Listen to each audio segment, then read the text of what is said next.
नमस्कार।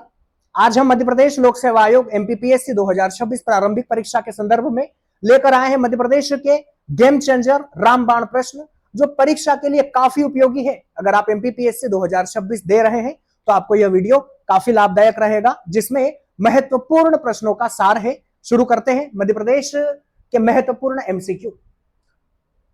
चकरिया gold block किस जिले में स्थित है? साथियों, चकरिया गोल्ड ब्लॉक जहां पर 1,76,000 ग्राम स्वर्ण भंडार अनुमानित है। यह साथियों सिंगरौली जिले में स्थित है। चकरिया गोल्ड ब्लॉक 1,76,000 ग्राम गोल्ड के भंडार यहां पर अनुमानित है। आंसर हमारा सिंगरौली होगा। मध्य प्रदेश का पहला नमो फ्रूट वन उद्यान कहां बनाया जा रहा है? साथियों, मध्य प्रदेश का पहला नमो फ्रूट वन उद्यान सुर्खी विधानसभा क्षेत्र में बनाया जा रहा है। सुर्खी कहां है? सुर्खी सागर जिले में आता है। सागर जिले में सुर्खी है, जहां से खाद्य मंत्री, कैबिनेट मंत्री खाद्य मध्य प्रदेश गोविंद सिंह राजपूत यहां से विधायक भी है। तो मध्य प्रदेश का पहला नमो फ्रूट वन जो है वह सागर में स्थापित हो रहा है। प्रोजेक्ट चीता को कौन सा पुरस्कार मिला है? साथियों, 2025 में मध्य प्रदेश के भारत के प्रोजेक्ट चीता को इनोवेटिव इनिशिएटिव अवार्ड दिया गया। इनोवेटिव इनिशिएटिव अवार्ड से प्रोजेक्ट चीता को सम्मानित किया गया है।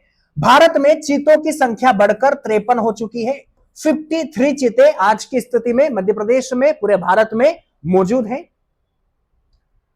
सुमन सखी चैटबॉट किससे संबंधित है? साथियों, राज्य सरकार के द्वारा 2025 में महत्वपूर्ण सुमन सखी चैटबॉट को लॉन्च किया गया। एआई आधारित है। यह महिलाओं की व्यक्तिगत जानकारियां उन्हें व्हाट्सएप के माध्यम से सुमन सखी चैटबॉट उपलब्ध करवाएगा। तो सुमन सखी चैटबॉट महिला एवं गर्भवती महिलाओं को स्वास्थ्य जानकारी उपलब्ध करवाता है। एक व्यक्तिगत चिकित्सक आप इसे कह सकते हैं। मुखी किसके लिए प्रसिद्ध है? साथियों, मुखी भारत में प्रोजेक्ट चीता के तहत जो है वह मुखी को आपको याद रखना है। भारत में जन्म लेने वाला पहला मादा चीता मुखी, भारत में जन्म लेने वाली पहली मादा चीता है। तो मुखी आपको याद रखना है। छिंदवाड़ा विश्वविद्यालय का नया नाम क्या रखा गया है? साथियों, छिंदवाड़ा विश्वविद्यालय का नया नाम राजा शंकर शाह रघुनाथ शाह विश्वविद्यालय कर दिया गया है। राजा शंकर शाह रघुनाथ शाह विश्वविद्यालय 1857 के स्वतंत्रता संग्राम के महान स्वतंत्रता सेनानी है और गढ़मंडला से इनका संबंध रहा है। एमपी चीता ब्रांड का उद्देश्य क्या है? साथियों, राज्य सरकार के द्वारा मध्य प्रदेश में एमपी चीता ब्रांड विकसित किया गया है। अब इसका संबंध जो है वह टाइगर चीता प्रोजेक्ट से बिल्कुल नहीं है। एमपी चीता ब्रांड संकर बीज उत्पादन और बागवानी फसलों का विस्तार करना।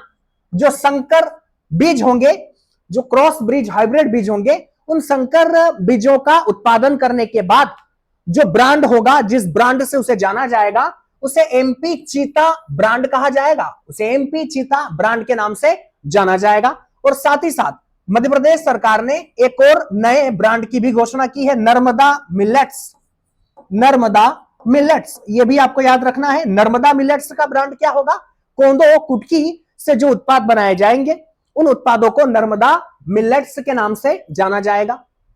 मध्य प्रदेश का पहला मियावाकी पद्धति का जंगल कहां विकसित किया गया है? साथियों, मध्य प्रदेश का और देश का पहला मियावाकी पद्धति का जंगल है। यह क्या होती है मियावाकी पद्धति?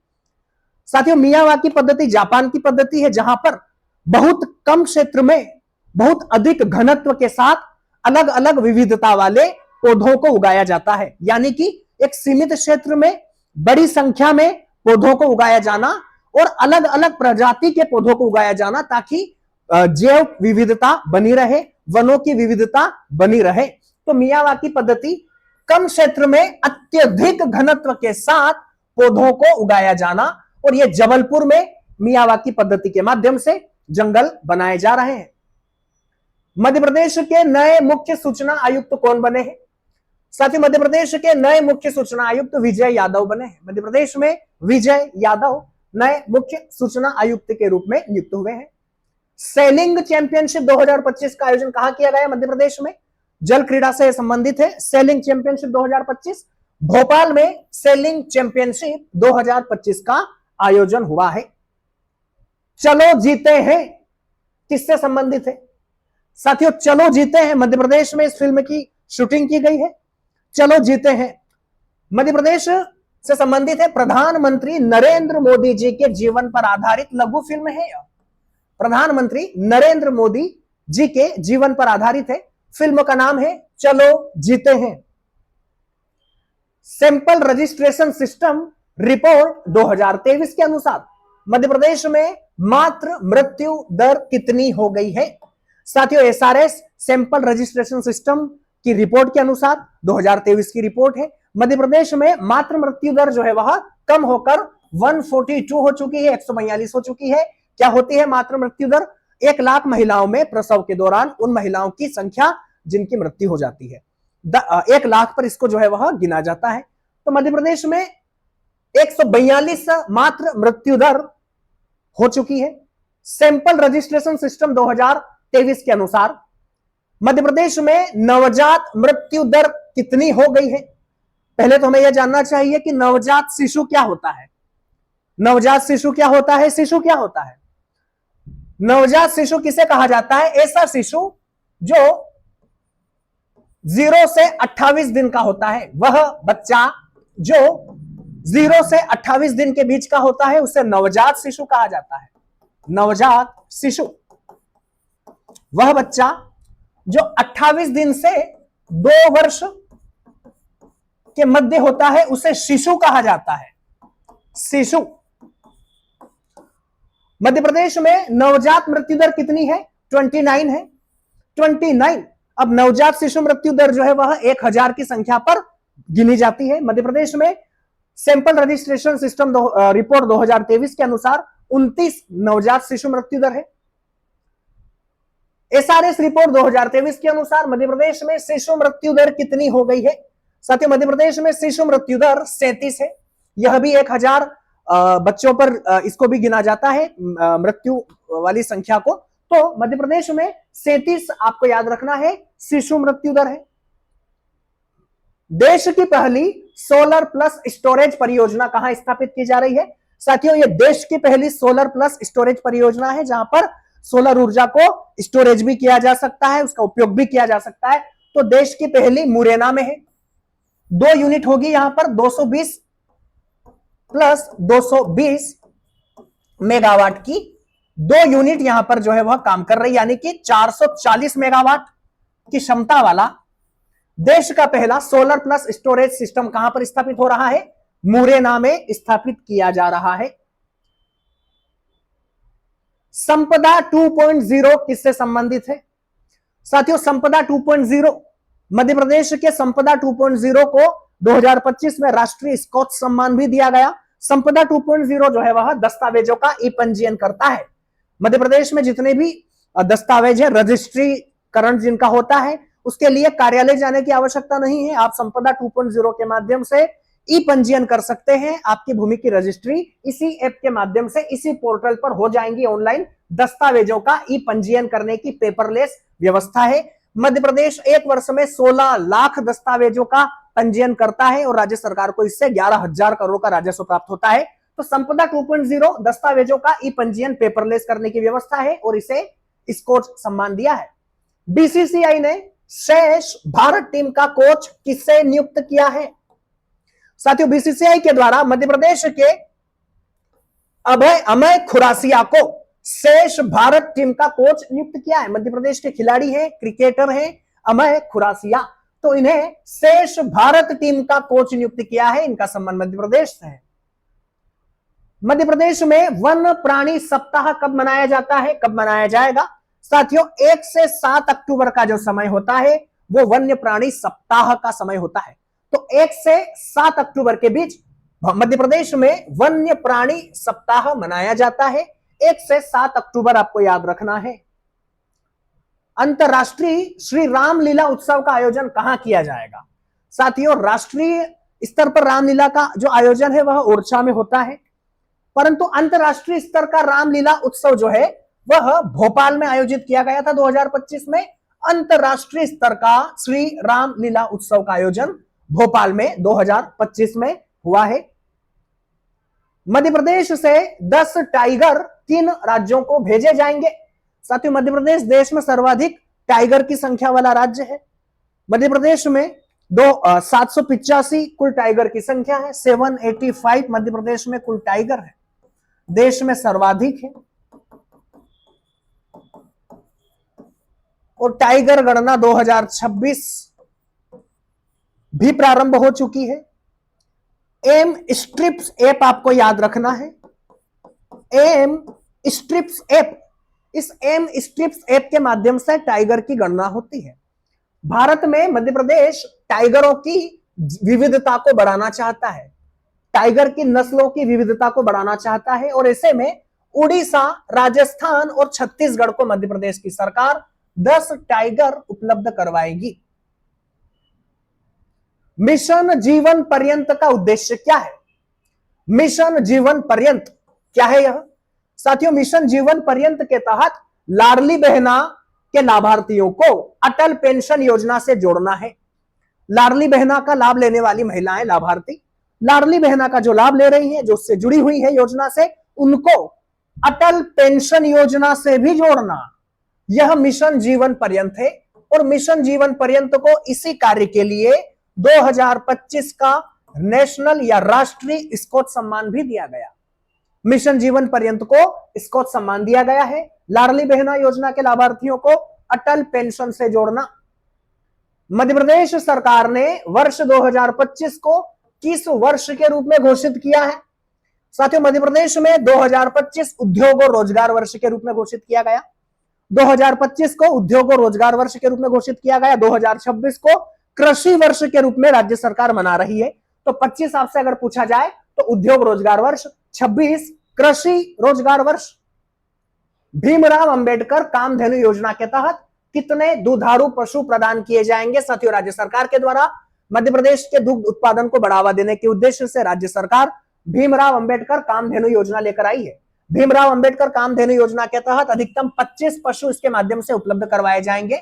25 पशु आपको उपलब्ध करवाए जाएंगे। तो 25 जो है वो हमारे मवेशियों की संख्या होनी चाहिए। मध्य प्रदेश का देश के दूध उत्पादन में तीसरा स्थान है। तीसरा स्थान आता है मध्य प्रदेश का देश के दुग्ध उत्पादन में।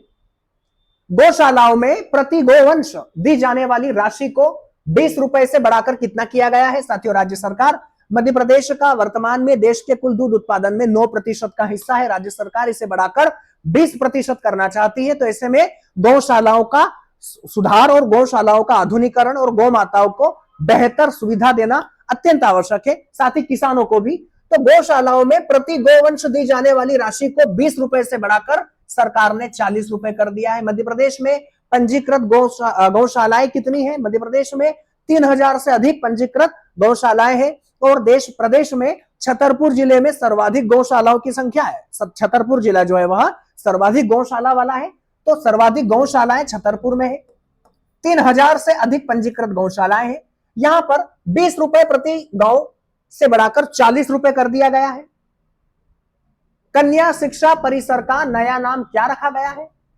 साथियों, कन्या शिक्षा परिसर, इसका नया नाम माता शबरी आवासीय कन्या शिक्षा परिसर कर दिया गया है। मध्य प्रदेश में जितनी भी जनजाति समाज के लिए कन्याशालाएं हैं, वहां पर कन्या शिक्षा परिसर का नाम माता शबरी आवासीय कन्या शिक्षा परिसर होगा। राहवीर योजना के तहत सड़क दुर्घटना में घायल व्यक्ति को अस्पताल पहुंचाने वाले व्यक्ति को कितनी राशि दी जाएगी? साथियों, ये मानवता की पहल है और मानवता को बढ़ावा देने वाली सरकार की एक अच्छी योजना है और लोग इससे जुड़ भी रहे हैं। राहवीर योजना क्या है? अगर दुर्घटना के तहत किसी व्यक्ति को तुरंत अस्पताल ले जाया जाए और वह जीवित हो जाता है, उसकी जान बच जाती है, तो ऐसी स्थिति में बचाने वाले को 25,000 रुपए राहवीर योजना के तहत उपलब्ध करवाए जाते हैं। प्रभावी प्रबंधन के लिए सतपुड़ा टाइगर रिजर्व को देश में कौन सा स्थान मिला है? साथियों, सतपुड़ा टाइगर रिजर्व को प्रभावी प्रबंधन, बेहतर मैनेजमेंट के लिए देश में दूसरा स्थान दिया गया है। तो आपको सेकेंड याद रखना है। सतपुड़ा राष्ट्रीय उद्यान जो है वो टाइगर रिजर्व है, इसे बेहतर प्रभावी मैनेजमेंट के लिए द्वितीय स्थान प्रदान किया गया है। रातापानी अभ्यारण्य को किस नाम से प्रदेश का 8वां टाइगर रिजर्व घोषित किया गया है? साथियों, रातापानी अभ्यारण्य अब इसे विष्णु श्रीधर वाकणकर टाइगर रिजर्व के नाम से जाना जाएगा। विष्णु श्रीधर वाकणकर कौन है? यह भारत के पुरातत्व के पितामह कहे जाते हैं। मध्य प्रदेश से इनका गहरा संबंध है। इनके नाम पर सम्मान भी प्रदान किया जाता है। तो विष्णु श्रीधर वाकणकर पुरातात्विक है और इन्हीं के सम्मान में रातापानी अभ्यारण्य का नाम विष्णु श्रीधर वाकणकर किया गया है, जो प्रदेश का 8वां टाइगर रिजर्व भी है। मध्य प्रदेश का 9वां टाइगर रिजर्व कौन घोषित किया गया है? माधव राष्ट्रीय उद्यान को किया गया है।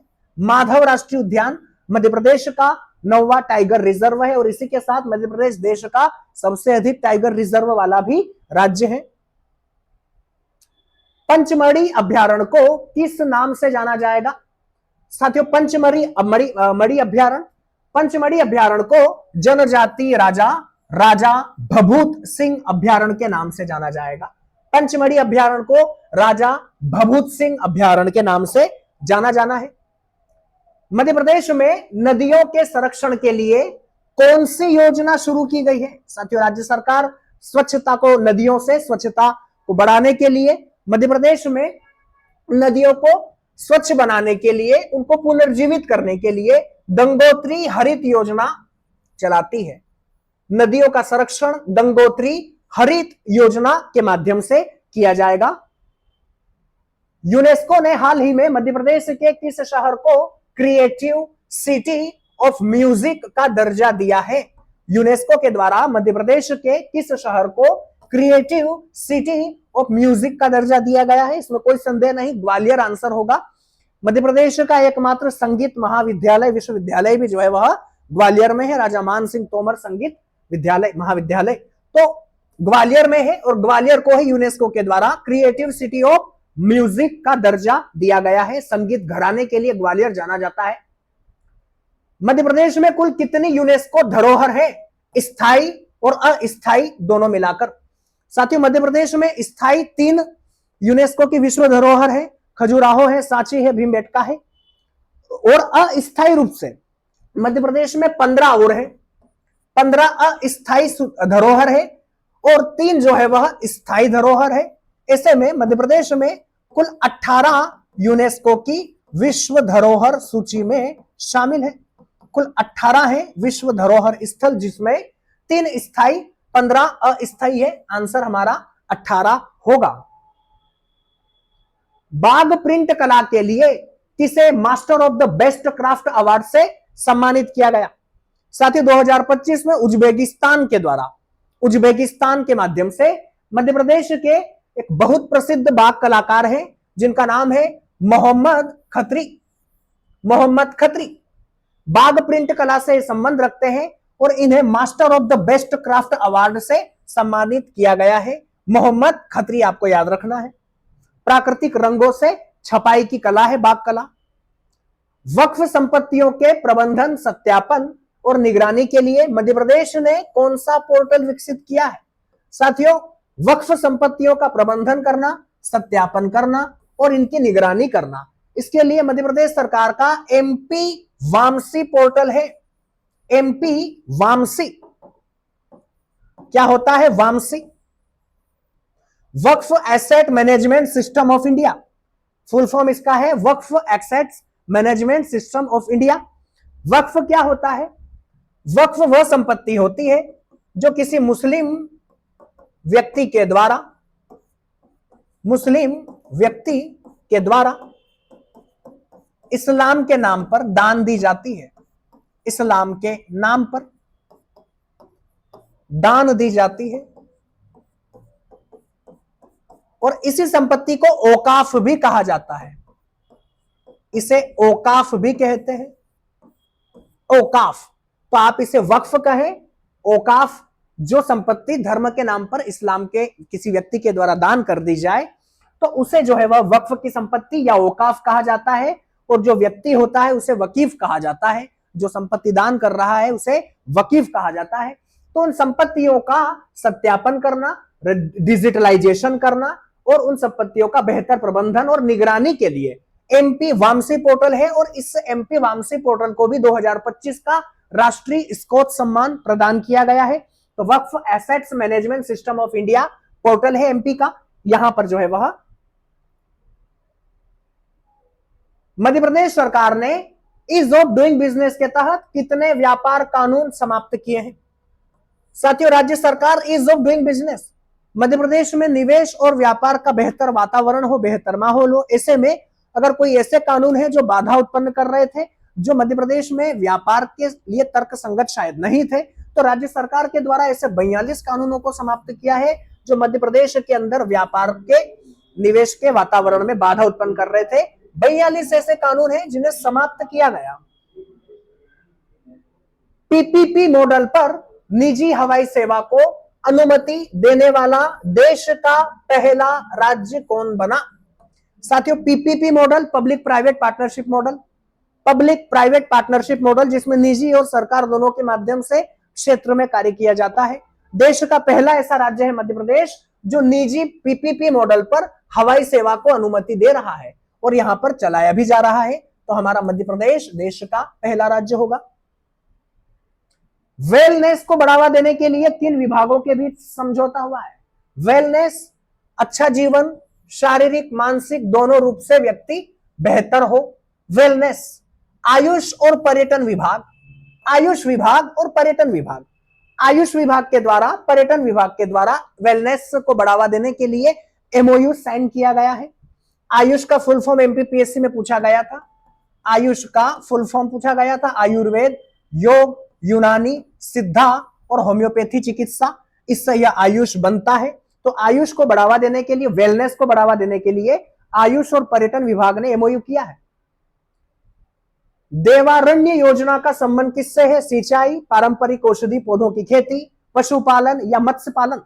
साथियों, देवारण्य योजना जनजाति समाज से जुड़ी है और पारंपरिक औषधि पौधों की खेती के लिए, पारंपरिक औषधि पौधों की खेती से यह जुड़ी हुई है देवारण्य योजना। मध्य प्रदेश देश में सर्वाधिक औषधीय फसलों का भी उत्पादन करता है। औषधीय फसलों के उत्पादन में भी मध्य प्रदेश का देश में प्रथम स्थान है और इन औषधीय फसलों में भी इसबगोल सबसे अधिक होता है। इसबगोल, इसका उत्पादन मध्य प्रदेश में बड़ी संख्या में होता है। तो पारंपरिक औषधीय फसलों की खेती। हाथी महोत्सव कहां मनाया जाएगा? हाथी महोत्सव, साथियों, मध्य प्रदेश में 2025 में हाथी महोत्सव का आयोजन किया गया। बांधवगढ़ टाइगर रिजर्व में हाथी महोत्सव मनाया गया है। हाथी महोत्सव मनाने के साथ साथ बांधवगढ़ टाइगर रिजर्व के द्वारा हाथियों की सुरक्षा के लिए, हाथियों की रक्षा के लिए और उनके आने जाने की पूरी जानकारी जो है वह प्रशासन को होती रहे कि वो कहां जा रहे हैं, कहां पर स्थित है, इसके लिए गज रक्षक ऐप भी बनाया है। गज रक्षक ऐप भी है जो हाथियों को ट्रैक करेगा। तो आपको गज रक्षक ऐप भी याद रखना है। हाथी महोत्सव कहां मनाया गया? बांधवगढ़ टाइगर रिजर्व में मनाया गया है। उमा सांझी महोत्सव कहां मनाया जा रहा है? साथियों, उमा सांझी महोत्सव महाकाल और मां पार्वती को समर्पित है। उमा सांझी महोत्सव 2025 में कहां मनाया गया? स्वाभाविक है, अवंतिका में मनाया गया है। उज्जैन में उमा सांझी महोत्सव मनाया गया। वॉश ऑन व्हील्स नवाचार के लिए किसे इंडिया सैनिटेशन कोएलिशन फिक्की राष्ट्रीय पुरस्कार 2025 मिला? साथियों, वॉश ऑन व्हील्स नवाचार के लिए किसे इंडिया सैनिटेशन कोएलिशन फिक्की राष्ट्रीय पुरस्कार मिला है? क्या है वॉश ऑन व्हील्स? साथियों, स्वच्छता को बढ़ावा देने के लिए और विशेष रूप से ग्रामीण क्षेत्र में एक स्वयं सहायता समूह के रूप में लोगों का एक समूह होगा और वह समूह ग्रामीण क्षेत्र में शौचालय की स्वच्छता को बढ़ावा देगा, जिसको इस ग्रामीण शौचालय में स्वच्छता के लिए इनको बुलाना होता है। तो यह टीम जाती है और इनके द्वारा स्वच्छता का कार्य किया जाता है, बदले में जो राशि होती है वो प्रदान की जाती है। तो वॉश ऑन व्हील्स एक तरह से रोजगार और स्वच्छता दोनों को बढ़ावा देता है। वॉश ऑन व्हील्स जिला पंचायत छिंदवाड़ा के द्वारा, और यही कारण है कि इस योजना को भी स्कोच सम्मान 2025 दिया गया है। राष्ट्रीय स्कोच सम्मान 2025 दिया है जिला पंचायत छिंदवाड़ा। और जब मध्य प्रदेश अभ्युदय मध्य प्रदेश मनाया गया, अभ्युदय मध्य प्रदेश 1 नवंबर 2025 को मनाया गया। तो उस अभ्युदय मध्य प्रदेश के अवसर पर वॉश ऑन व्हील्स का ऐप भी लॉन्च किया गया है, यह भी हमें याद रखना है। 1 नवंबर 2025 को पूरे प्रदेश के लिए वॉश ऑन व्हील्स ऐप भी लॉन्च हुआ है और इसको जो है वह जिला पंचायत छिंदवाड़ा को दिया गया। आयुष्मान भारत कार्ड के वितरण में मध्य प्रदेश में प्रथम स्थान किस जिले का है? साथियों, आयुष्मान भारत योजना विश्व की सबसे बड़ी स्वास्थ्य योजना है। बालाघाट जिला, बालाघाट आयुष्मान कार्ड का वितरण करने में प्रदेश में नंबर 1 है, सबसे अधिक बालाघाट। मिनी ब्राजील के नाम से प्रसिद्ध विचारपुर गांव किस खेल के लिए जाना जाता है? साथियों, विचारपुर गांव को मिनी ब्राजील कहा जाता है। यहां पर बड़ी संख्या में टैलेंट जो है वह फुटबॉल से निकल कर आता है और यहाँ के खिलाड़ी जर्मनी भी गए थे प्रशिक्षण के लिए। यहाँ के युवाओं में फुटबॉल को लेकर रुचि है और टैलेंट है, फुटबॉल से जुड़ा हुआ है, मिनी ब्राजील इसे कहा जाता है। मध्य प्रदेश की पहली महिला फ्लाइंग ऑफिसर कौन बनी है? साथियों, नव्या तिवारी। नव्या तिवारी मध्य प्रदेश की पहली महिला फ्लाइंग ऑफिसर के रूप में जानी जाती है। भारतीय वन्यजीव संस्थान ने किस राष्ट्रीय उद्यान को बाघों का सर्वश्रेष्ठ आवास घोषित किया है? कौन होना चाहिए? क्या पेंच होगा, कान्हा होगा, बांधवगढ़ होगा या सतपुड़ा होगा? साथियों, कान्हा होगा, क्योंकि कान्हा का जंगल भी बड़ा है और कान्हा में शाकाहारी जीव भी पूरे देश में सबसे ज्यादा है। कान्हा राष्ट्रीय उद्यान देश का पहला और एकमात्र ऐसा राष्ट्रीय उद्यान है कान्हा जहां पर सबसे अधिक शाकाहारी जीव रहते हैं। पूरे देश में कोई ऐसा राष्ट्रीय उद्यान नहीं है जहां कान्हा से ज्यादा शाकाहारी जीव रहते हो। तो जब आवश्यक बहुत अधिक शाकाहारी जीव रहेंगे तो स्वाभाविक है वो स्थान बाघों के लिए बेहतर होगा, उनके भोजन के लिए, रहने के लिए। तो कान्हा राष्ट्रीय उद्यान हमारा आंसर होगा। कान्हा राष्ट्रीय उद्यान में भारत में सबसे अधिक शाकाहारी जीव निवास करते हैं।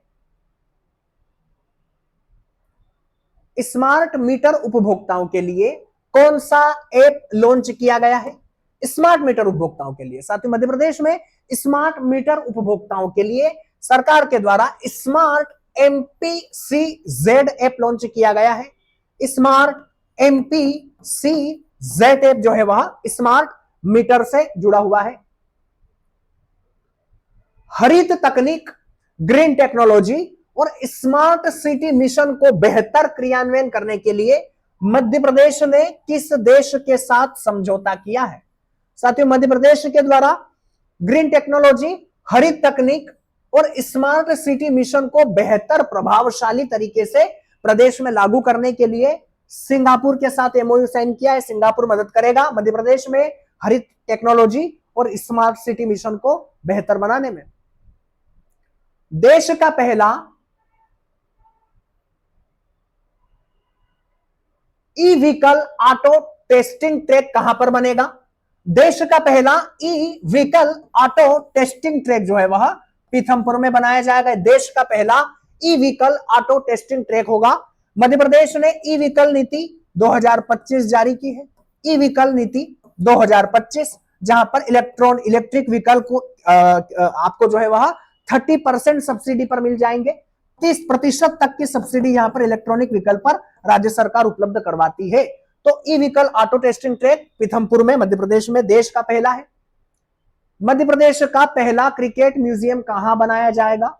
साथियों, इंदौर में बनाया जाएगा। इंदौर में मध्य प्रदेश का पहला क्रिकेट म्यूजियम बनाया जाना है। राज्य सरकार लेदर पार्क कहां बनाएगी? लेदर पार्क, साथियों, मध्य प्रदेश में लेदर कॉम्प्लेक्स जो है वह देवास में स्थित है। लेदर कॉम्प्लेक्स मध्य प्रदेश का देवास में है और लेदर पार्क मुरैना में बनाया जाना है राज्य सरकार के द्वारा। लेदर पार्क आपसे अगर पूछा जाए तो वह देवास में है और माफ कीजिएगा, लेदर कॉम्प्लेक्स देवास में है, लेदर पार्क मुरैना में राज्य सरकार बना रही है। देश का पहला हाई परफॉर्मेंस ट्रेनिंग सेंटर कहां बनेगा? साथियों, खेल से जुड़ा हुआ है, जहां पर खेल से जुड़ी हुई अत्याधुनिक आधुनिक टेक्निक से यह सेंटर जो है वह लेस होगा, जहां पर अत्याधुनिक हाई टेक्नोलॉजी से जुड़ी हुई सारी प्रशिक्षण सुविधाएं होंगी, खेल से जुड़ी हुई, खेल प्रशिक्षण से जुड़ी हुई। तो पहला high performance training centre Bhopal में बनाया जा रहा है, देश का पहला हाई परफॉर्मेंस ट्रेनिंग सेंटर होगा। मध्य प्रदेश का सबसे लंबा फ्लाईओवर कहां बनाया जाएगा? मध्य प्रदेश का सबसे लंबा फ्लाईओवर, साथियों, प्रदेश का सबसे लंबा फ्लाईओवर जबलपुर में बनाया गया है।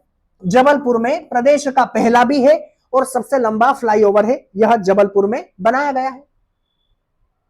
बेगा, सहरिया और भारिया जनजातियों के लिए किस श्रेणी की नौकरियों में सीधी भर्ती का प्रावधान किया गया है? साथियों, मुख्यमंत्री जी के द्वारा, सरकार के द्वारा निर्णय लिया गया था कि मध्य प्रदेश में जो 3 विशेष पिछड़ी जनजातियां हैं, बेगा, सहरिया और भारिया, ये विशेष रूप से पिछड़ी जनजातियों में शामिल है।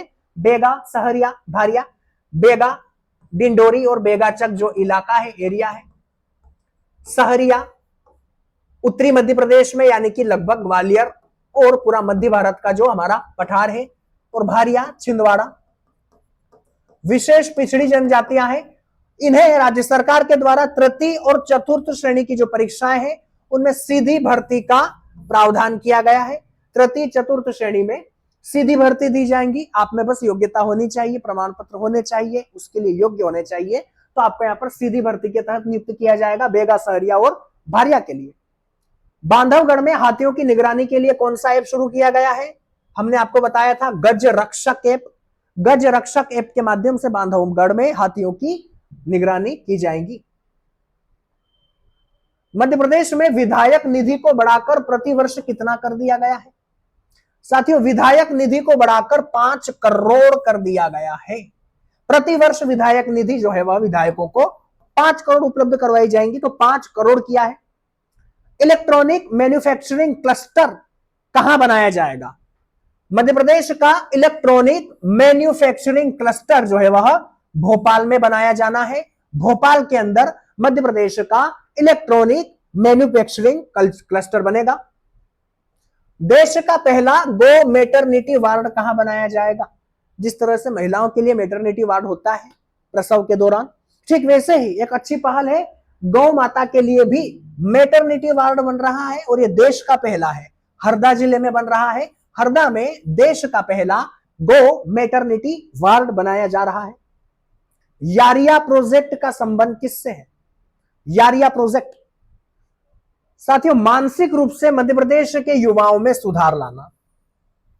मध्य प्रदेश के युवा मानसिक रूप से बेहतर बने, उनकी मानसिक स्थिति बेहतर हो, इसके लिए राज्य सरकार यारिया प्रोजेक्ट चला रही है। यारिया प्रोजेक्ट, युवाओं को मानसिक रूप से बेहतर बनाना, यारिया प्रोजेक्ट का उद्देश्य है। ब्रह्मा परियोजना के तहत मध्य प्रदेश में कहां रेल कोच का निर्माण किया जाएगा? साथियों, ब्रह्मा परियोजना के तहत मध्य प्रदेश के रायसेन में रेल कोच का निर्माण किया जाना है, तो रायसेन में किया जाएगा। मध्य प्रदेश पुलिस के नशा मुक्ति अभियान में कितने लोग जुड़े, जो एक विश्व रिकॉर्ड बना? साथियों, मध्य प्रदेश पुलिस के द्वारा नशा मुक्ति अभियान के लिए एक रिकॉर्ड बनाया गया है। पुलिस के इस अभियान से 6 करोड़ 35 लाख लोग जुड़े हैं। 6.35 करोड़ लोग जुड़े हैं जिन्होंने पुलिस का समर्थन किया। तो नशा मुक्ति अभियान से 6.35 करोड़ लोग जुड़े और एक विश्व रिकॉर्ड बना। पशुओं के लिए ब्लड बैंक कहां बनाया जाएगा? मानव के लिए तो ब्लड बैंक होता है, पशुओं के लिए ब्लड बैंक कहां पर? भोपाल में। भोपाल में पशुओं के लिए ब्लड बैंक बनाया जाना है। विश्व का सबसे बड़ा टाइगर स्टेचू कहां बनाया जा रहा है? साथियों, यह विश्व का सबसे बड़ा टाइगर स्टेचू होगा और यह पूरी तरह से अपशिष्ट पदार्थों से बना है, यानी कि जो कचरा है या जो घर का अपशिष्ट पदार्थ है, उस अपशिष्ट पदार्थ से इसका निर्माण हुआ है, जो प्रकृति की सतत विकास या सतत विकास को समझाता है या उसका प्रचार भी करता है। पेच टाइगर रिजर्व में बना है। पेच टाइगर रिजर्व में अपशिष्ट पदार्थों से, जो वेस्ट होता है, उससे इसका निर्माण हुआ और ये विश्व का सबसे बड़ा टाइगर स्टेचू है, पेंच में है। मध्य प्रदेश में एक्वा पार्क कहां बनाया जाएगा? मछली उत्पादन को बढ़ाने के लिए हाल ही में राज्य सरकार ने मत्स्य उद्योग नीति 2026 को लॉन्च किया है। 3,000 करोड़ का इसमें निवेश का प्रस्ताव है। साथ ही साथ राज्य सरकार के द्वारा 20,000 रोजगार भी यहां पर जो है वह लाने का प्रयास है। 10,000 प्रत्यक्ष रूप से, 10,000 अप्रत्यक्ष रूप से। तो ऐसे में मध्य प्रदेश में एक्वा पार्क भी बना है, भोपाल में है। अमृतलाल बेगड़ का जन्म दिवस कब मनाया जाता है? साथियों, अमृतलाल बेगड़ का जन्म दिवस काफी महत्वपूर्ण व्यक्ति है। 3 अक्टूबर को अमृतलाल बेगड़ का जन्म दिवस मनाया जाता है। कौन है अमृतलाल बेगड़? नर्मदा पुरुष के नाम से इन्हें जाना जाता है। नर्मदा पुरुष के नाम से इन्हें जाना जाता है। इनकी प्रसिद्ध रचना है तीरे तीरे नर्मदा, तीरे तीरे नर्मदा, सौंदर्य की देवी नर्मदा, सौंदर्य की देवी नर्मदा। क्या यह केवल साहित्यकार ही है? नहीं, यह चित्रकार भी है। इनका संबंध चित्रकला से है और एमपीपीएससी में यह भी प्रश्न आया था। 3 अक्टूबर को राज्य सरकार इनका जन्मदिवस मनाती है। मध्य प्रदेश में प्रस्तावित टाइगर कॉरिडोर किन राष्ट्रीय उद्यानों को जोड़ेगा? देश का पहला ऐसा राज्य होगा जहां पर टाइगर कॉरिडोर भी होंगे। 625 किलोमीटर का होगा ये, 625 किलोमीटर का ये टाइगर कॉरिडोर होगा। 5,000 करोड़ से अधिक की लागत है। 5,000 करोड़ से अधिक की इस कॉरिडोर की लागत होगी।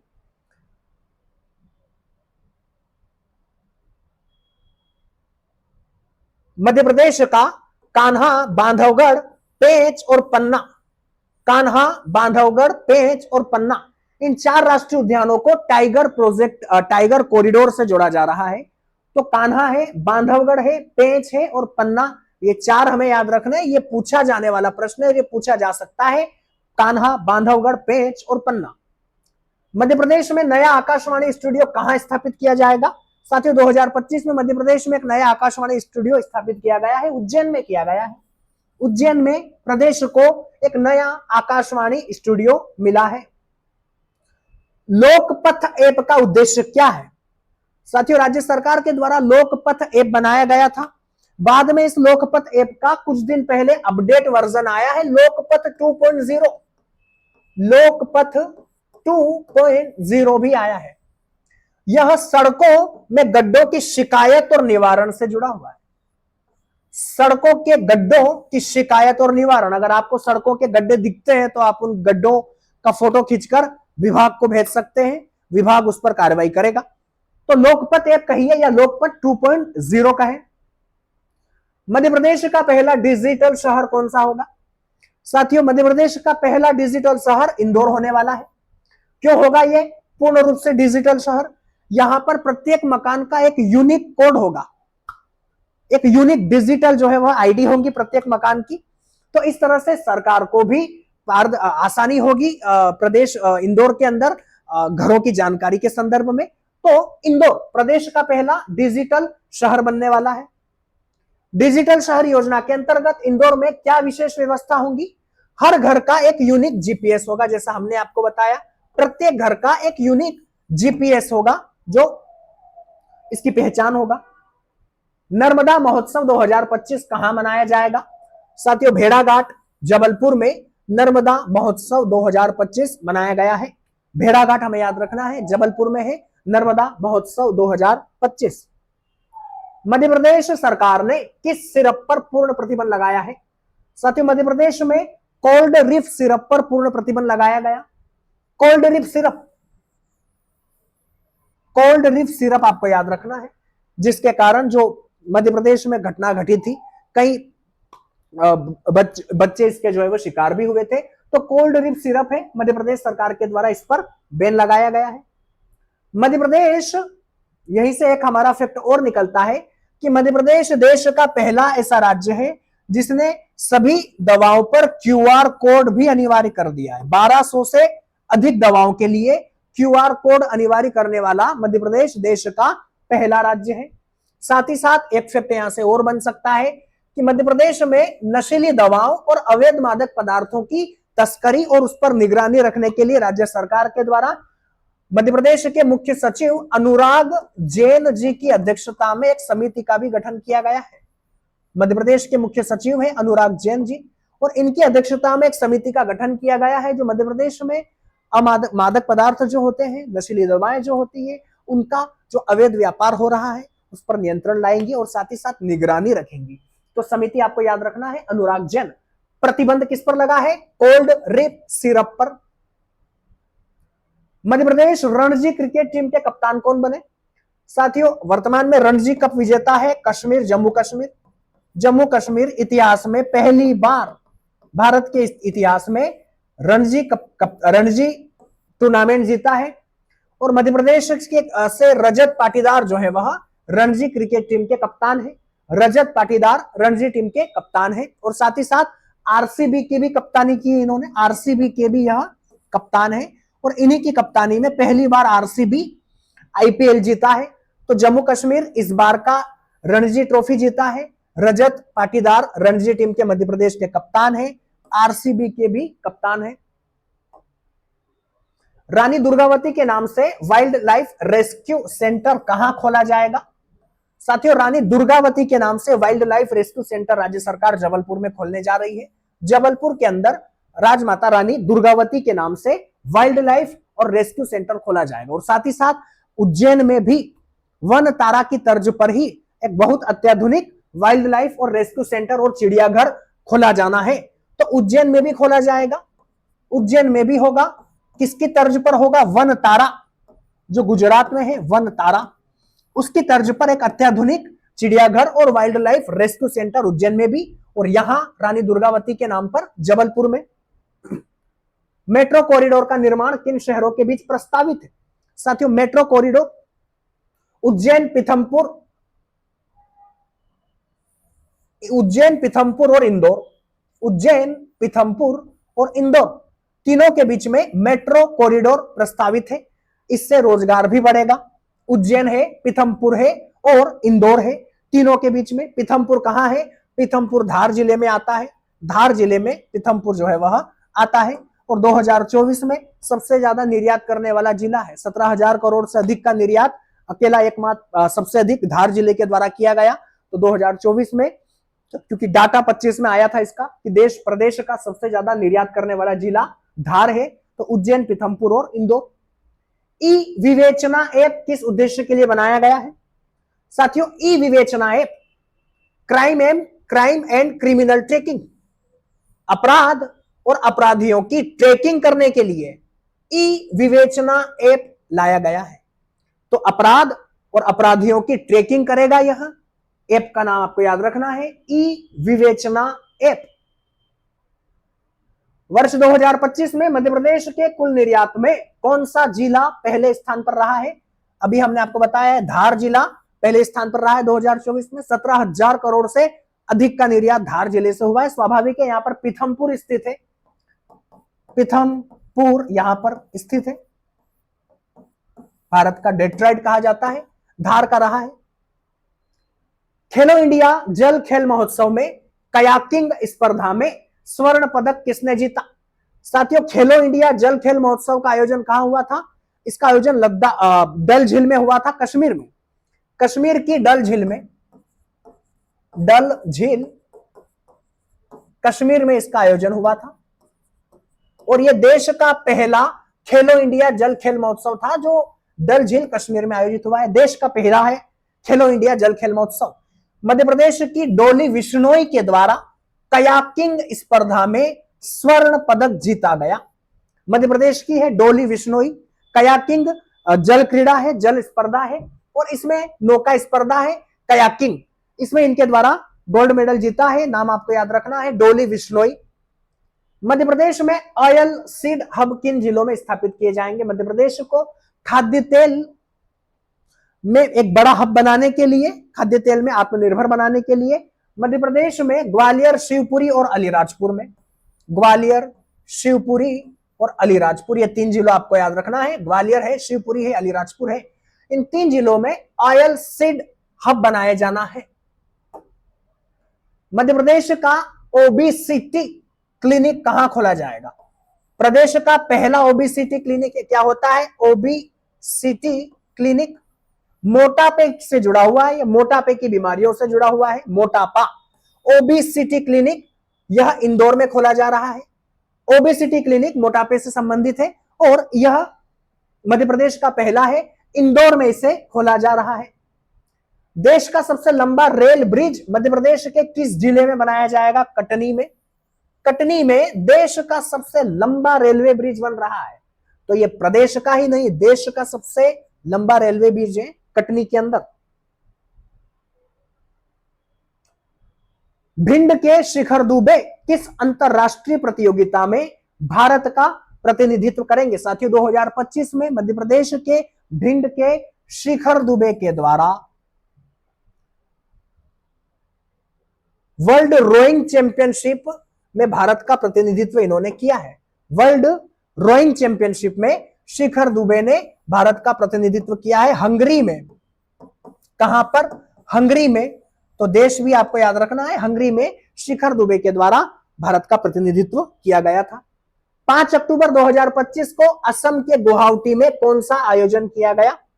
साथियों 5 अक्टूबर 2025 को मध्य प्रदेश के मुख्यमंत्री असम गए थे, गुवाहाटी गए थे और वहां पर राज्य सरकार के द्वारा investment opportunity in MP, investment opportunity in MP नाम से जो है वह एक सम्मेलन का आयोजन किया गया था। Investment opportunity in MP, Madhya Pradesh में निवेश को बढ़ावा देना। और साथ ही साथ कई समझौते भी हुए थे, वन्य जीवों के आदान प्रदान से जुड़ा हुआ था कि मध्य प्रदेश से कुछ टाइगर वहां पर जाने की बात हुई और वहां से जंगली गेंडे जो है वह मध्य प्रदेश में लाए जाएंगे। तो जैव विविधता का आदान प्रदान भी और साथ ही साथ एक बड़ा निवेश भी, investment opportunity in Madhya Pradesh. Madhya Pradesh विधानसभा सचिवालय का नया प्रमुख कौन बनाया गया है? साथियों अरविंद शर्मा, माननीय अरविंद शर्मा मध्य प्रदेश विधानसभा सचिवालय के नए प्रमुख बनाए गए हैं। अरविंद शर्मा आपको नाम याद रखना है।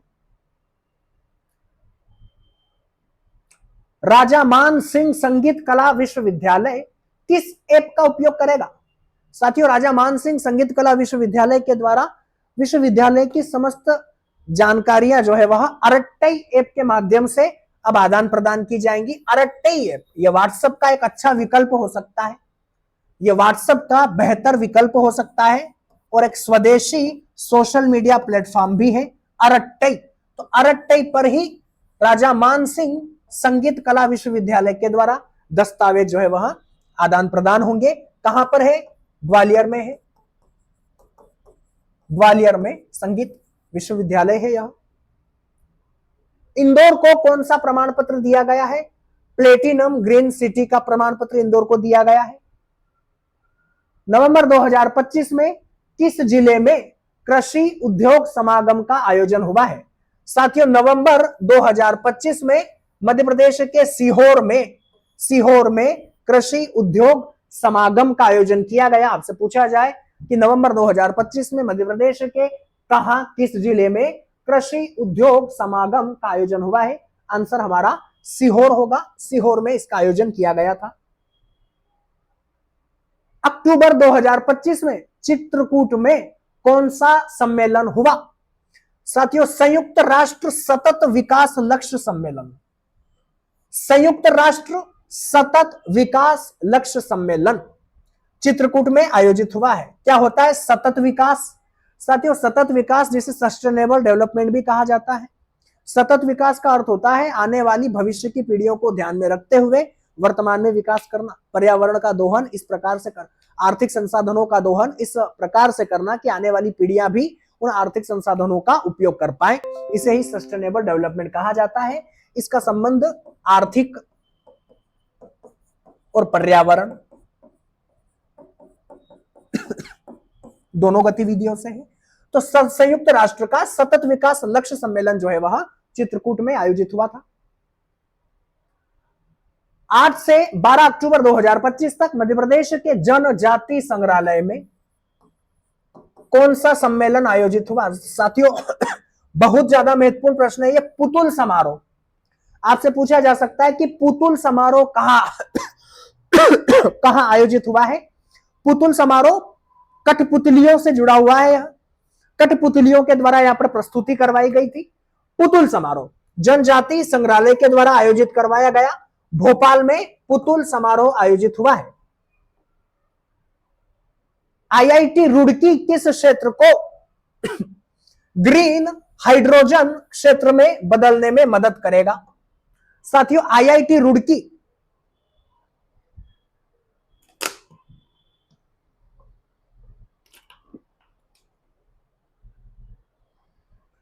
आईआईटी रुड़की के द्वारा मध्य प्रदेश के चंबल के बिहड़ों को ग्रीन हाइड्रोजन क्षेत्र में बदलने में मदद की जाएगी। आईआईटी रुड़की जो है वह चंबल के बिहड़ों को ग्रीन हाइड्रोजन के क्षेत्र में तब्दील करने के लिए राज्य सरकार का सहयोग करने वाला है।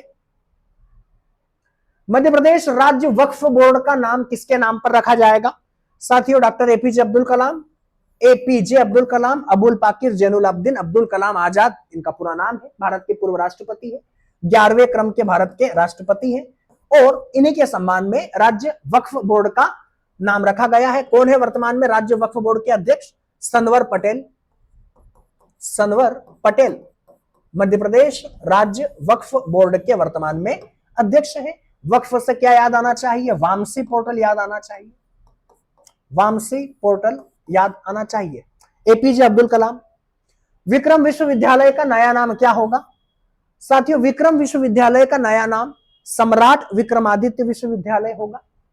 हमारे सम्राट हैं और इनका नाम पूरे आदर पूर्वक आदर भाव से लेना चाहिए, सम्राट विक्रमादित्य विश्वविद्यालय। क्योंकि विक्रम विश्वविद्यालय नाम लेना थोड़ा सा और लगता है, क्योंकि बहुत महान शख्सियत है, तो उनका नाम सम्मान से हो, सम्राट विक्रमादित्य विश्वविद्यालय। कब स्थापित हुआ? 1957 में। 1957 में सम्राट विक्रमादित्य विश्वविद्यालय। भोपाल में कौन सा विश्वविद्यालय का कैंपस शुरू किया गया है? साथियों, भोपाल में राष्ट्रीय रक्षा विश्वविद्यालय जो गुजरात में स्थित है।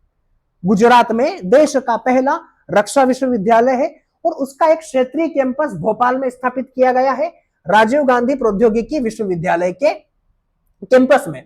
तो राष्ट्रीय सुरक्षा विश्वविद्यालय है राजीव गांधी सुरक्षा प्रौद्योगिकी विश्वविद्यालय में। एमपी में स्पेन के सहयोग से क्या महत्वपूर्ण प्रोजेक्ट बनाया जाना है? साथियों, स्पेन मध्य प्रदेश में एक अंतरराष्ट्रीय स्तर का कन्वेंशन सेंटर बनाएगा। इंटरनेशनल लेवल का कन्वेंशन सेंटर होगा। क्या होता है कन्वेंशन सेंटर? जहां पर राष्ट्रीय और अंतरराष्ट्रीय स्तर के कार्यक्रम सम्मेलन का आयोजन किया जा सके। जो राष्ट्रीय और अंतरराष्ट्रीय स्तर के सम्मेलनों का आयोजन कर पाए, वहां ऐसे स्थान कन्वेंशन सेंटर कहे जाते हैं। और स्पेन के सहयोग से यह बनाया जाएगा। जैसे मध्य प्रदेश में कुशाभाऊ ठाकरे कन्वेंशन सेंटर आपका भोपाल में है। वर्तमान में अधिकांश महत्वपूर्ण मीटिंगें जो होती है वहीं पर होती है, कुशाभाऊ ठाकरे भोपाल। मध्य प्रदेश किस उत्पादन में प्रथम स्थान पर है? साथियों, मध्य प्रदेश जो है वह दलहन के उत्पादन में देश में पहले स्थान पर है, मसालों के उत्पादन में देश में पहले स्थान पर है, टमाटर के उत्पादन में मध्य प्रदेश देश में पहले स्थान पर है। आपका दलहन हो, मसाले हो, टमाटर हो, इनमें मध्य प्रदेश पहले स्थान पर है। गेहूं के उत्पादन में मध्य प्रदेश का देश में दूसरा स्थान है। गेहूं में दूसरा स्थान। तो आंसर हमारा दलहन, मसाले और टमाटर होगा। ऊर्जा मंत्री प्रद्युमन सिंह तोमर ने कौन सा ऐप लॉन्च किया? साथियों, इनके द्वारा विमित्र ऐप लॉन्च किया गया। विमित्र ऐप क्या करता है? विमित्र ऐप, विमित्र ऐप के द्वारा बिजली चोरी की यहां पर शिकायत की जा सकती है। बिजली की चोरी को यह दूर करता है। विमित्र ऐप आपको याद रखना है। किससे जुड़ा हुआ है? बिजली विभाग से जुड़ा हुआ है। मध्य प्रदेश ट्रेवल मार्ट का आयोजन कब और कहां होगा? साथियों, बहुत महत्वपूर्ण है। मध्य प्रदेश का ट्रेवल मार्ट 11 से 13 अक्टूबर को भोपाल में आयोजित किया गया था। 11 अक्टूबर से 13 अक्टूबर को यह भोपाल में आयोजित किया गया था, जिसमें मध्य प्रदेश के पर्यटन को बढ़ावा देना भी एक लक्ष्य था। मध्य प्रदेश में पर्यटन की क्या स्थिति है? साथियों, 2025 में नवंबर तक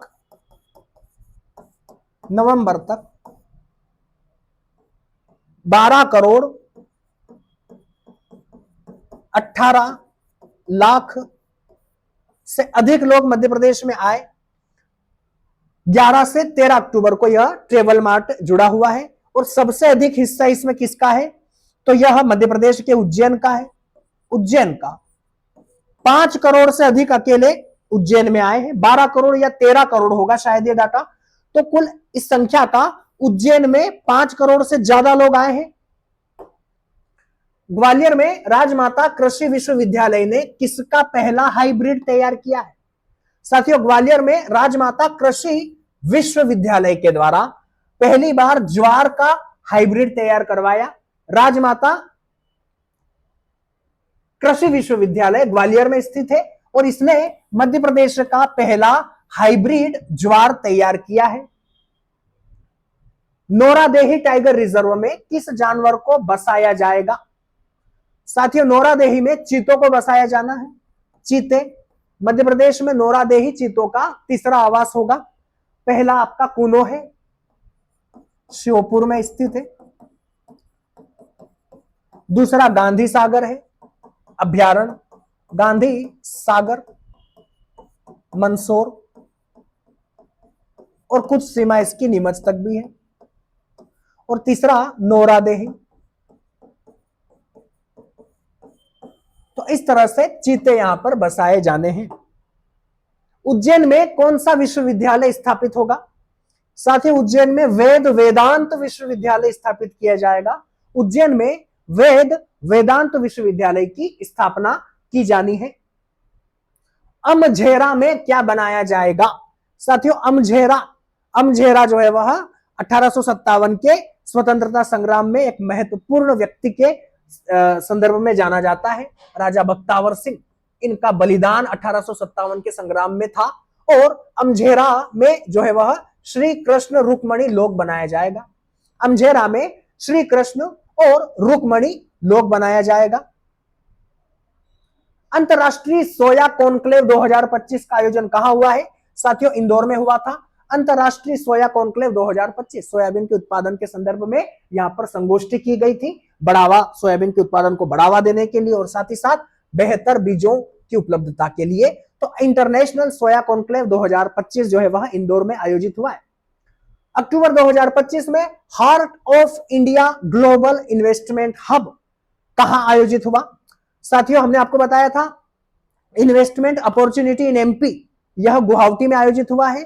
तो वही heart of India global investment hub 2025 का आयोजन मुंबई में किया गया है, महाराष्ट्र में। तो हार्ट ऑफ इंडिया का आयोजन मुंबई में हुआ है और investment opportunity in Madhya Pradesh आपका गुवाहाटी में। इंदौर में कितने टन क्षमता का दुग्ध चूर्ण संयंत्र खोला गया? साथियों, इंदौर में 30 लाख टन की क्षमता का एक अत्याधुनिक दुग्ध चूर्ण संयंत्र खुला है, जो मध्य प्रदेश में दुग्ध उत्पादन में बढ़ावा देगा। तो 30 लाख टन की इसकी क्षमता है, दुग्ध चूर्ण संयंत्र है। केंद्रीय खनन मंत्रालय के द्वारा जारी राज्य खनन तत्परता सूचकांक में मध्य प्रदेश को कौन सा स्थान मिला है? साथियों, मध्य प्रदेश देश का सबसे अधिक खनिज ब्लॉकों की नीलामी करने वाला राज्य है। देश में हमसे ज्यादा किसी ने खनिज ब्लॉक की नीलामी नहीं की, तो ऐसे में मध्य प्रदेश पहले स्थान पर है। मध्य प्रदेश के किस शहर में देश की पहली एरो डिसमेंटल यूनिट बनाई जाएंगी? एरो डिसमेंटल यूनिट क्या होती है? यह जब भी कोई वायुयान अपनी सेवा से मुक्त होता है या वो सेवानिवृत्त होता है, तो वो कोई कबाड़ में नहीं चला जाता। उसमें बहुत सारे ऐसे महत्वपूर्ण उपकरण होते हैं जो बाद में काम आ सकते हैं, लेकिन उनको अलग से, उन प्रक्रिया के तहत उनका अलग से पृथक्करण करना बहुत ज्यादा चुनौतीपूर्ण होता है। तो इस कार्य को जो है वह एरो डिसमेंटल यूनिट के माध्यम से किया जाता है, महत्वपूर्ण उपयोगी उपकरणों को अलग करना। और यह भोपाल में स्थापित हो रही है। मध्य प्रदेश के भोपाल में देश की पहली एरो डिसमेंटल यूनिट बनेगी। मध्य प्रदेश के किस शहर में 1900 करोड़ की लागत से पॉड टैक्सी सेवा प्रारंभ की जा रही है? सिंहस्थ आ रहा है, तो उज्जैन में सेवाएं शुरू की जाना है। उज्जैन के अंदर 1900 करोड़ की लागत से पॉड टैक्सी सेवा शुरू की जाएंगी, जो मध्य प्रदेश के उज्जैन में 23 अलग अलग इसके लिए जो है वह स्टेशन तय किए गए हैं। एक टैक्सी की, उस पूरी टैक्सी में एक ब्रेक में जो है वो 6 से 7 लोग यहाँ पर बैठ सकते हैं। 6 से 7 लोगों के बैठने की यहाँ पर व्यवस्था होगी। तो 1900 करोड़ की लागत से पॉड टैक्सी जो है वो चलाई जा रही है और यह बिना किसी ड्राइवर से चलेगी। देश का तीसरा और मध्य प्रदेश का पहला कोल्ड चेन प्रशिक्षण केंद्र कहां खुलेगा? देश का तीसरा और मध्य प्रदेश का पहला कोल्ड चेन प्रशिक्षण केंद्र। साथियों, कोल्ड चेन प्रशिक्षण, यहाँ पर वैक्सीन का बेहतर भंडारण और वैक्सीन का यहाँ पर परिवहन बेहतर ढंग से हो, वैक्सीन की यहाँ पर जो है वह सुविधा बेहतर तरीके से, उनको रख रखाव उनका बेहतर तरीके से हो, तो यह जो है वह कोल्ड चेन प्रशिक्षण का हिस्सा होता है। ग्वालियर में बनेगा। देश का तीसरा, मध्य प्रदेश का पहला कोल्ड चेन प्रशिक्षण वैक्सीन से संबंधित है। यह अंतरराष्ट्रीय चीवरदान महोत्सव का आयोजन किस शहर में किया गया? साथियों, अंतरराष्ट्रीय चीवरदान, चीवरदान होता क्या है? चीवरदान बौद्ध धर्म से यह जुड़ा हुआ है। बौद्ध समुदाय, बौद्ध धर्म के व्यक्ति अपने समस्त वस्त्रों का त्याग करते हैं और नए लोगों से जो है वह नए वस्त्र यहाँ पर जो है वह उन्हें प्राप्त होते हैं। तो एक चीवरदान महोत्सव है, यह भोपाल में आयोजित हुआ था। भोपाल में अंतरराष्ट्रीय चीवरदान महोत्सव का आयोजन हुआ। नवंबर 2025 में मध्य प्रदेश के किस शहर में डिफेंस मैन्युफैक्चरिंग कॉन्क्लेव का आयोजन होगा? साथियों, defence manufacturing conclave Madhya Pradesh Bharat की रक्षा विभाग में या रक्षा उत्पादन में सहयोग देने वाली जितनी भी कंपनियां थी, सभी के द्वारा अपने उत्पादों का यहाँ पर जो है वह प्रदर्शनी की गई थी। बहुत बड़े स्तर पर हुआ था, जबलपुर में हुआ है। जबलपुर में डिफेंस मैन्युफैक्चरिंग कॉन्क्लेव का आयोजन हुआ है। पशुगणना 2025 के अनुसार मध्य प्रदेश में सर्वाधिक गोवंश किस जिले में है? साथियों, पशुगणना 2025 का डाटा जारी हुआ था, 2024 का डाटा है 25 में जारी हुआ है। तो मध्य प्रदेश में सबसे अधिक गोवंश जो है वो धार जिले में स्थित है। धार जिले में मध्य प्रदेश में सर्वाधिक गोवंश है। तो भैंसों की संख्या सबसे अधिक कहां है? सबसे अधिक भैंसें मुरैना में है। सबसे अधिक गोवंश कहां है? धार में है। सबसे अधिक घोड़े कहां है? उज्जैन में है। सबसे अधिक गधे कहां है? नर्मदापुरम में है। सबसे अधिक बकरियां कहां है? धार में है। और 9 जिले ऐसे हैं जहां पर एक भी गधा नहीं है। हालांकि ढूंढते तो मिल सकता था, लेकिन एक भी 9 जिलों में एक भी गधा नहीं है। मध्य प्रदेश में किस शहर में वीर भारत संग्रहालय का निर्माण किया जा रहा है? मध्य प्रदेश के किस शहर में वीर भारत संग्रहालय का निर्माण किया जा रहा है? साथ ही उज्जैन में किया जा रहा है। वीरों को समर्पित होगा वीर भारत संग्रहालय। हाल ही में मध्य प्रदेश के किस शहर में मिथिलांचल घाट का निर्माण किया जाएगा? साथियों, मिथिलांचल घाट, मिथिलांचल घाट जो छठ पूजा होती है हमारी, छठ पूजा करने के लिए मिथिलांचल घाट को यहां पर संवारा जाएगा। छठ मैया के लिए है या छठ पूजा के लिए समर्पित है। मिथिलांचल घाट उज्जैन में बनाया जाना है। उज्जैन हमारा आंसर होगा। तो ये हमारे मध्य प्रदेश के एमपीपीएससी 2026 को टारगेट रखते हुए महत्वपूर्ण एमसीक्यू थे। आएंगे हम नए वीडियो में इसी एमसीक्यू सीरीज को आगे बढ़ाते हुए। धन्यवाद।